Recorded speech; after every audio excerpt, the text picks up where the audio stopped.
governo americano ainda não mudou, né? A gente ainda está em vias de mudança, mas já tem algumas perspectivas, algumas colocações muito claras dessa nova forma de governar os Estados Unidos, mas dentro dessas relações que a gente tem visto e do cenário que o Brasil tem se colocado perante esse mercado, nós teríamos uma política de juros, de uma política fiscal ou de valorização do dólar, desvalorização do dólar, que fosse mais atrativo para o setor agropecuário?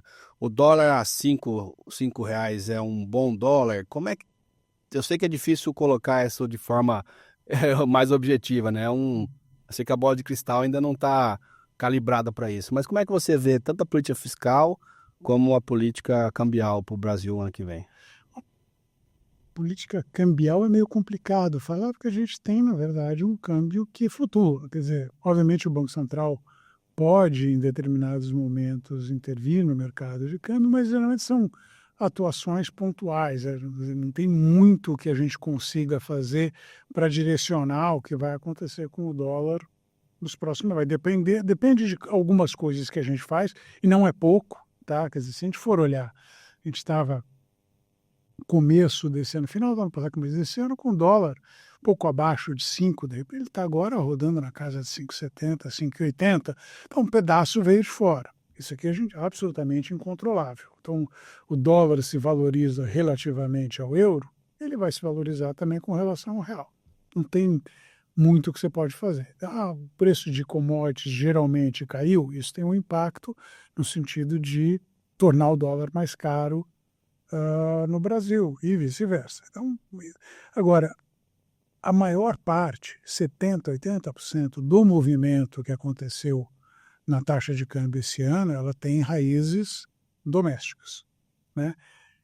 E essa raiz é basicamente o que a gente em economia chama de prêmio de risco. As pessoas começam a ver algum risco que está ligado à evolução das contas públicas. Falei na minha primeira intervenção, a gente vê uma trajetória de crescimento de dívida que é preocupante. Vamos deixar claro, não tem um número mágico que você passou daquele nível, né, o mundo cai. Né? Então, sua dívida chegou a 92,34% do PIB, até 92,33% estava tudo bem, 92,35% é o fim do mundo. Não é isso.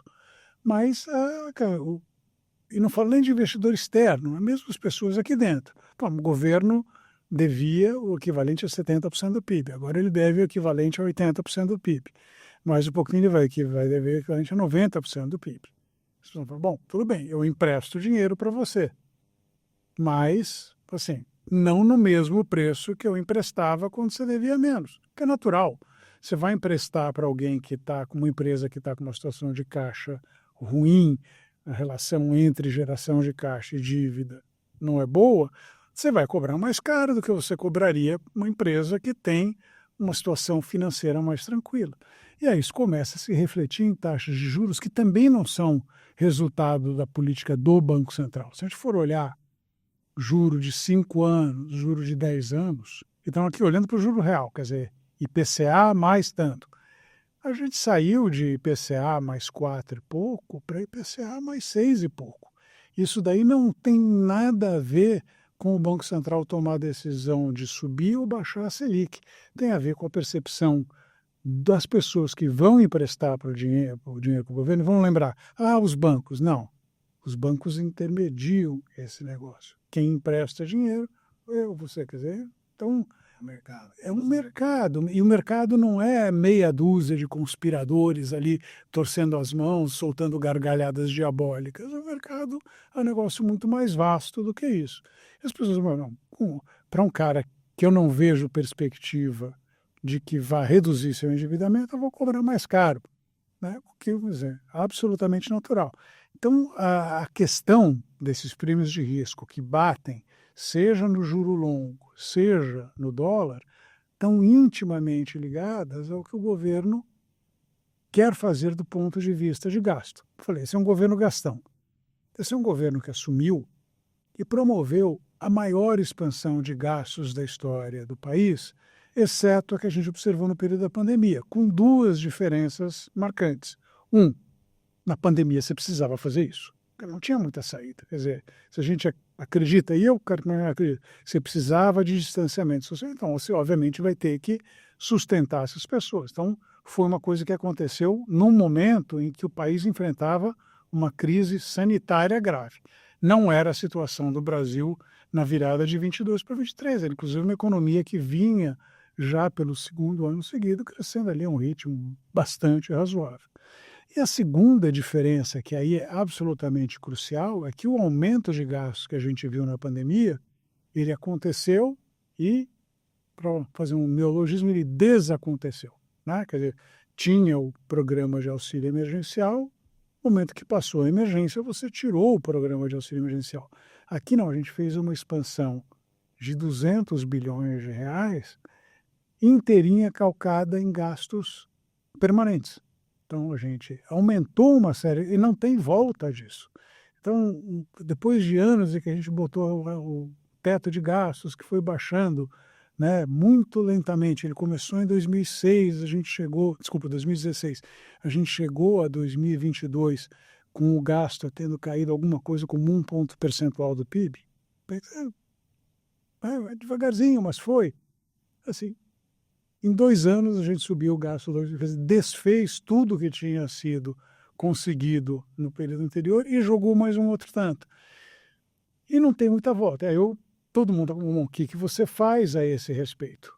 E aí, assim, ao contrário daquele gasto que você podia tirar, esse você não consegue. Aí fica o ministro da Fazenda tentando, né, resolver a quadratura do círculo. E o presidente da República, a última coisa que ele quer ouvir é controle de gasto, por uma razão muito simples. Ele tem uma eleição daqui a 2 anos, já levou uma coça absolutamente extraordinária na eleição municipal, ganhou apertado em 22. Bom, ele, como já dizia a ex-presidente Dilma, que eles estavam preparados sempre a fazer o diabo para ganhar a eleição, a gente sabe exatamente onde o diabo mora. O diabo às vezes mora nos detalhes, outras vezes o diabo mora na vontade de gastar, e essa vontade é enorme.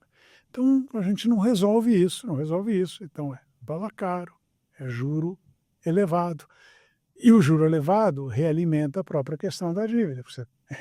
Quem cobra caro, quem está querendo, quem precisa financiar, quem precisa bancar o governo. E aí reclama, fala, não, isso é coisa de banqueiro, de economista. Não, experimenta fazer o que foi feito, por exemplo, com o teto de gastos. Né? Foi aprovado o teto de gastos, o juro real caiu 2 pontos percentuais praticamente em seguida.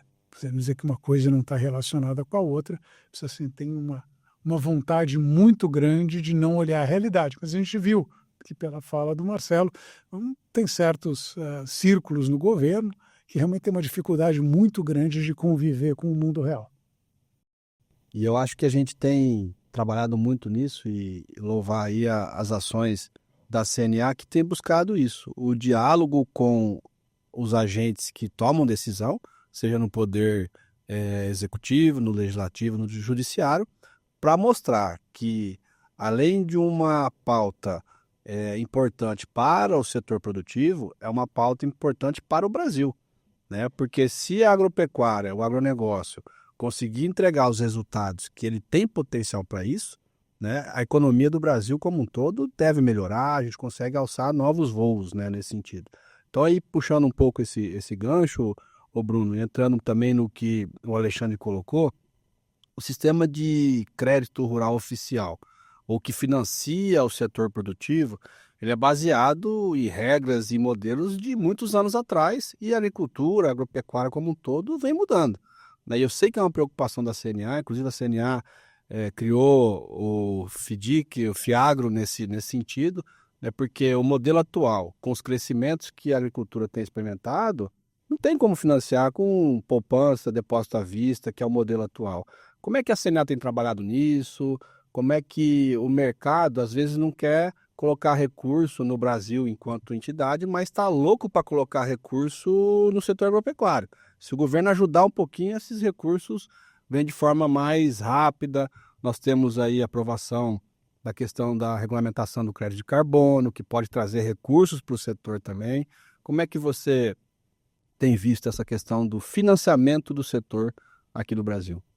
Bem, acho que o crédito para o agro ele é fundamental, porque é um setor que investe muito em tecnologia, e tecnologia custa caro. Então, a necessidade de investimento do setor é altíssima, desde o pequeno ao grande produtor. E é fato que, assim, mesmo que o governo tivesse toda a boa vontade de colocar recursos no setor, ele não ia acompanhar o crescimento que nós tivemos nos últimos anos. Então, é normal que a gente migre realmente para o crédito privado, seja a principal fonte de financiamento, e o governo ele vai trabalhando principalmente dentro do Plano Safra os pequenos e médios produtores que teriam mais dificuldade nesse mercado, ou trabalhando linhas de investimento que dificilmente eu encontro no mercado, como financiamento de armazéns, financiamento de agricultura, de programas sustentáveis de produção, que é uma política pública que ele quer induzir. Então essa seria a lógica, né, da coisa. Houve uma mudança significativa quando a gente melhorou muito os títulos do agronegócio. Isso foi um trabalho feito no Congresso. A senadora Tereza, ainda deputada, ajudou muito nisso. Então, quando a gente mudou a questão dos títulos, você já teve uma maior procura por investidores ao setor. E de uns anos para cá, a gente tem aumentado essa conversa com a Faria Lima. Logo na sequência da lei do agro, a gente teve a lei do FIAGRO, que é o Fundo de Investimento do Agronegócio, semelhante aos fundos imobiliários, que também foi outra revolução no sentido da gente buscar novas formas de atrair crédito, vamos dizer assim, modificar um pouco o funding do setor, né? Então isso foi feito também, tanto é que a gente conseguiu, dentro da lei do FIAGRO, a gente conseguiu fazer um FIAGRO da CNA voltado para os produtores do Senar, que é um produtor que é assistido, né, que tem uma orientação técnica, tem um plano de negócio e que a gente teria um risco muito menor emprestando para ele, porque você realmente tem um técnico para orientar do que os produtores que não estão aí no mercado. Então, essa questão do crédito, tem essa questão da mudança para o óculos do privado, que ela é importantíssima. Agora, para isso tudo, a questão do seguro ela ainda fica realmente importante, porque eu preciso de ter um lastro. Mesmo o produtor migrando para o mercado privado, ele precisa de ter alguma coisa que ele dê garantia de que ele vai conseguir honrar os seus compromissos. E hoje a taxa de inadimplência do setor, ela aumentou nesse último ano. Hoje ela está em torno de 3,5%, que ainda é um valor baixo, e era em agosto do ano passado em torno de 0,9%, né? Então ainda continua um valor bem interessante do ponto de vista dos investidores procurar o setor. A diferença é que às vezes a gente se comunica muito mal com a sociedade e com o investidor quando ele vê essas crises que tem de clima, o produtor pedindo securitização de algumas situações que não têm fundamento, né? E aí são casos isolados, a questão da recuperação judicial crescendo, e ali são casos também, vamos dizer, muito pequenos perto do quantitativo de produtor que existe no país. Isso tudo dificulta que esse mercado privado se consolide. Nós precisamos ter mais transparência, qualidade na informação e, às vezes, com o próprio setor financeiro, um aprofundamento do conhecimento. Porque quando a gente fala de agro no Brasil, vamos lá, se eu falar de boi, milho e soja, as três principais cadeias que a gente sentou anteriormente, é 50% do valor bruto da produção. Então, se essas três cadeias vão mal, parece que o setor inteiro, o agronegócio inteiro está ruim.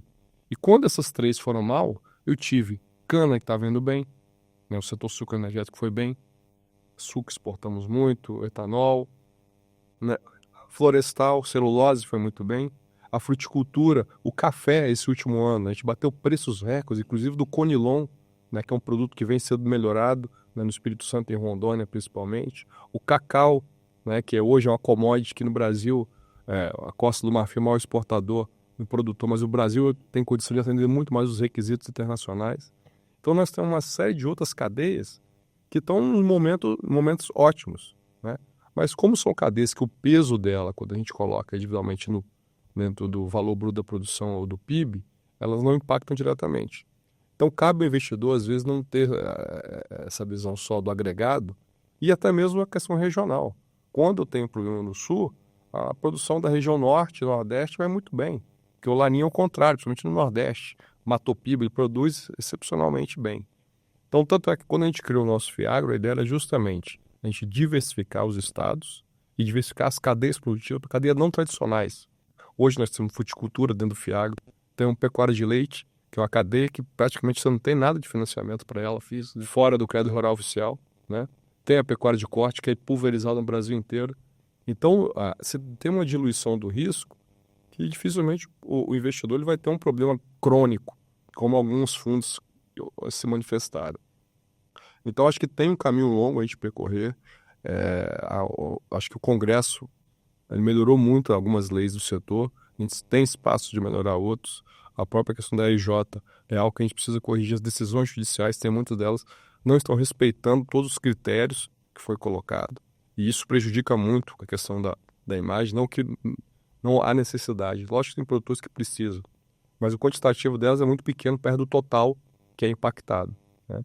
E essa comunicação do setor, ela realmente já tem que ser melhorada, trazendo mais transparência, mais informação, porque é isso que o mercado financeiro precisa, até para realmente seguir investindo como ele aconteceu nesses últimos anos.